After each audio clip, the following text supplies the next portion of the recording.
The Listening To presents Not the Headlines Extra. You may have heard that there was a brief interruption in the ceasefire between Israel and Hamas over the weekend. The story is that 2 Israeli soldiers were killed by Hamas, so Israel retaliated. That's where it ended, and the ceasefire resumed.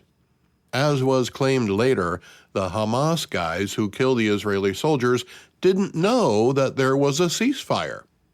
Well, one way to get the word out is to eliminate those who didn't get it the first time. Reports are that 36 people were killed in Israeli airstrikes to neutralize the threat.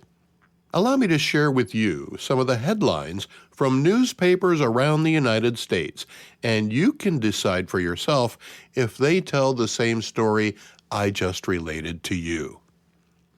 The Washington Times. Gaza ceasefire starts to crumble, with a subheading, Israel retaliates after Hamas kills 2 soldiers.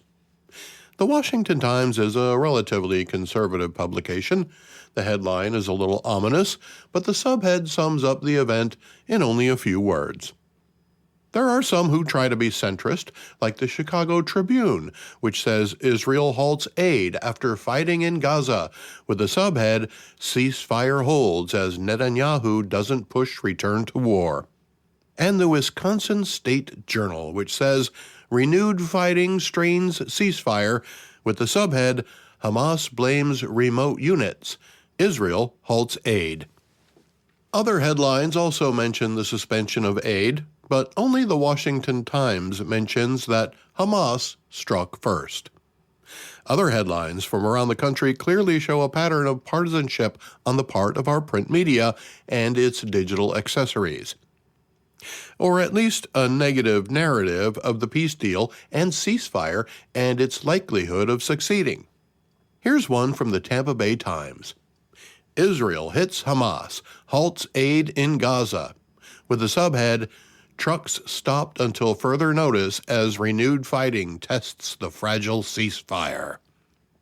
Simply describing the ceasefire as fragile has a purpose. The Chattanooga Times Free Press was a little more optimistic when it read, renewed fighting tests Gaza ceasefire, with the subhead, Israel briefly halts aid. But the Philadelphia Inquirer was much more bold in its description. Israel briefly halts aid as fighting restarts, with the subhead, the ceasefire shows signs of fraying as accusations are traded, escalating into deadly Israeli airstrikes. If you only read the headline, you would believe that Israel dropped bombs on people and stopped all aid without any provocation but accusations.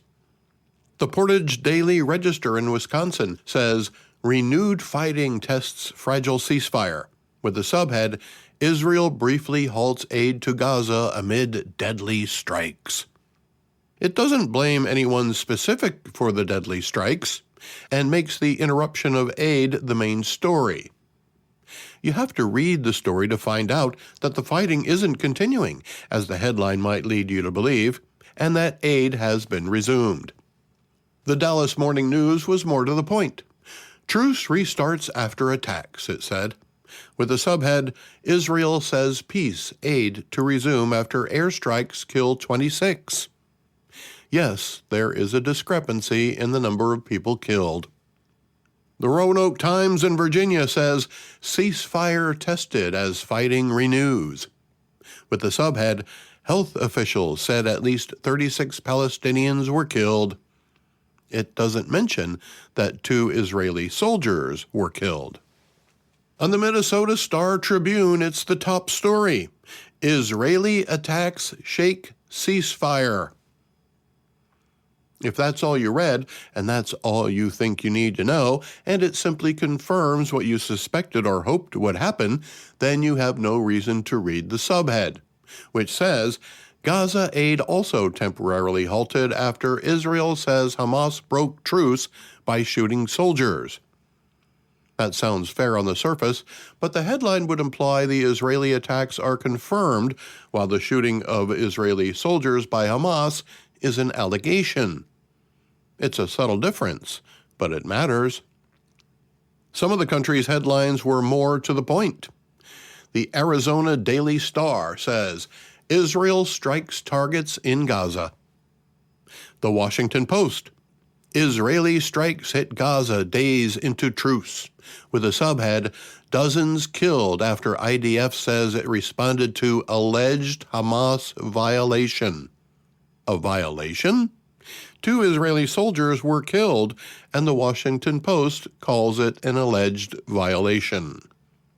The Reporter-Times in Martinsville, Indiana reads, Israeli military launches series of attacks on Gaza, with the subhead, Hopes dim for lasting peace after ceasefire deal. The Times-Mail in Bedford, Indiana had the exact same headline. Citizen Times of Asheville, North Carolina reads, Ceasefire hopes dim as Israel launches more attacks. Well, that can't be right. Here's the bottom line. America's reporters on the ground are doing a pretty good job of bringing the facts of the story to the editors. But it's the editors who write the headlines, not the reporters. There was a time when a headline was meant to get your attention. It was a reason to read the story. But now, headlines are written to get you to skip the story. The headline, along with the subheadline, sums up everything a busy person on the go needs to know about the story. That's why we have the media, right? To sum it all up for us? Well, yes. And it is by some pretty good reporters. Not all of them have an agenda. For those who do, the headline makes their point anyway, and the editor is happy for the content. But even if an independent-minded reporter submits a well-written and comprehensive story, the editor can still cut content under the pretense of space, and may also write a headline that is vaguely related to the content, but tells a different story altogether.